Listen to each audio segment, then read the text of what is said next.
many of you will be in church bright and early Sunday morning? I got something I gotta tell you. You ever look when you're sitting in church and all of a sudden this strange person sits down beside you that you wish wasn't there? You know what I'm talking about? You're like, what's he doing here? And you kind of scoot over till you run out of bench. I'm that guy. That's me.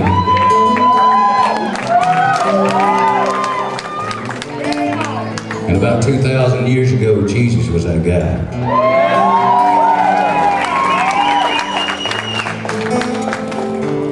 I ain't comparing myself to Christ, not at all. I do my best to be Christ-like, but I always fall short. The reason I tell you that is because this year here, I'm celebrating this month 6.5 years being meth-free.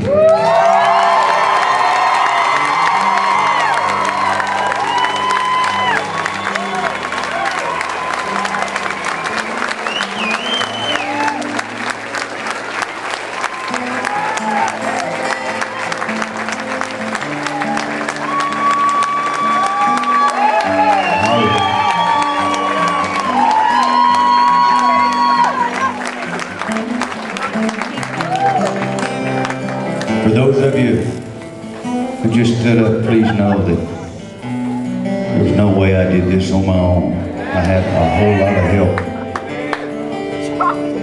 The first time I did meth, I didn't know that it was one of the 3 most addictive drugs known to man. I didn't know that you could smoke meth one time and be addicted.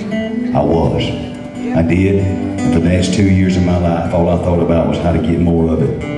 I sold every single thing I had to get more of it. When I ran out of things to sell, I started stealing from my friends to support my meth habit. On March 14th of 2001, I was arrested for grand theft, drug possession in Nashville, Tennessee. I lost my writing deal with Warner Chapel Music, and I lost my coveted, almost record deal with Mercury Records. I woke up in jail about 7 days later after going through withdrawal. And I realized that I'd hurt and I'd cheated and I'd lied to every single person that I loved, that I cared about. And I didn't want to be that man anymore. I didn't want to be that thing. I didn't want to be that animal. And I got out on my knees and I asked God to help me. And He did. Then I got on the phone and I started calling everybody that I'd taken anything from, people that I'd lied to, people that I'd hurt. And I confessed and I asked them for their forgiveness, and I promised them that I'd pay them back when I got out of jail. And I did. The coolest thing, out of every single person that I hate, hurt, cheated, lied to, and stole from, every single one of them forgave me. I never would have believed it in a million years. It hasn't been easy, and sometimes you look over there on your church pew and I'll be sitting beside you,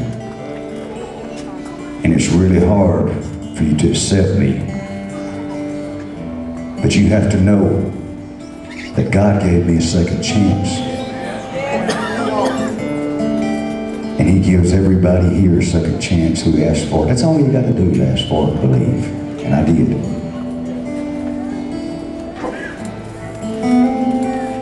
We don't become addicts entirely by choice.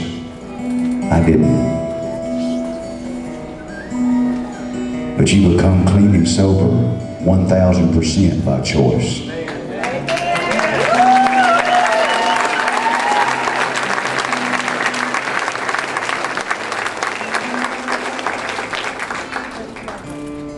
And all us Christians who feel uncomfortable when things aren't pretty and they don't fit into the mold of what we think they are.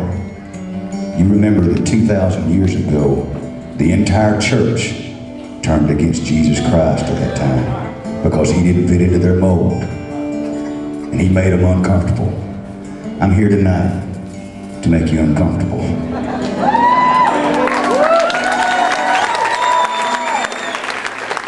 Living Columbia and Mothers Against Methamphetamine are here to make you uncomfortable.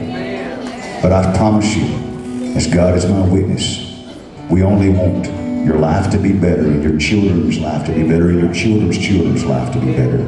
So this is a great cause, because we are at war, not just against the devil, but against this drug. It's an epidemic. And the first step, always, is forgiveness, and by giving me, people like me, a second chance.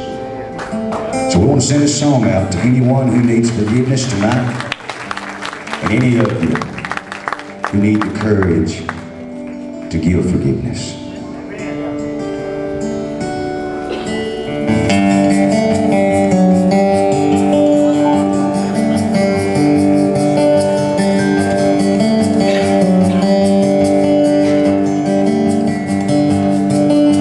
It says here you're from Houston, you're certified to drive a truck, but it doesn't say what you've been doing the last 5 years. Then I watched his eyes keep reading, then I watched his eyes look up, and watched another job I needed disappear. Cause when they get to the line, have you been convicted of a crime? They say thanks for coming in, they don't call you back. Well, I ain't asking for every job under the sun, I just want one second chance.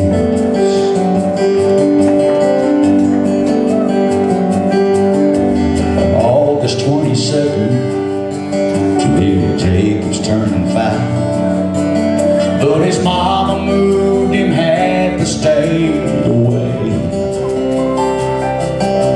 I left another message on the phone at home last night, and she finally had her lawyer call today. She knows I can't afford to take this thing to court, and I'm trying hard to make her understand. Well, I ain't asking for every weekend of every month, Lord, I just want one second chance. Well, I was young and I was stupid,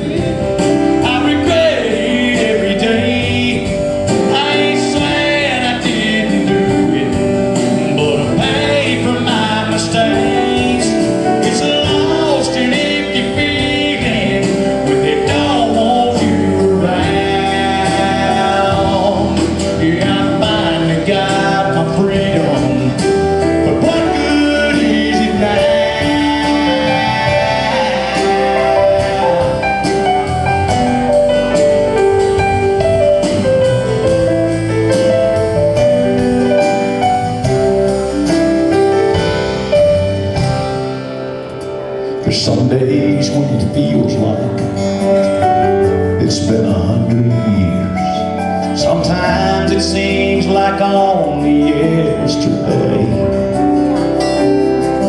We were painting Jacob's nursery, counting days till he was here. Next thing I knew, I'd thrown it all away. Now I know I can't go back to the life I used to have, when I still held the whole world in my hands. I had a job, I had a wife, I had a son. Now I just want one second chance.